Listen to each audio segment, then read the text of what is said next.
西望啦，最近警方咧對於交通違例係嚴厲執法㗎，但係對於一啲咧長期霸住車位嘅問題又可以點樣處理咧？嗱，東張 Plus 咧就收到公眾嘅報料啊，話喺葵涌葵德街啦就有貨車車位俾物流公司24小時用卡板霸位，仲話持續咗幾年噃。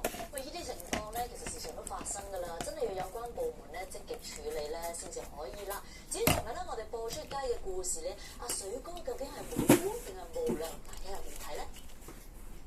你知唔知咩係借錢？你知唔知借咗錢係要還？唔知嗰陣時借完錢係咪有張支票㗎？咁嗰陣時嗰張支票係邊個攞咗？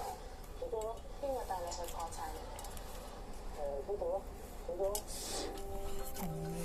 尋日我哋報道過家姐阿青，陪同做清潔女工嘅智障妹妹阿蘭，一齊指控前上司水哥俾咗5000蚊嘅酬勞妹妹，就帶佢去財姐借咗10萬，然後代走張支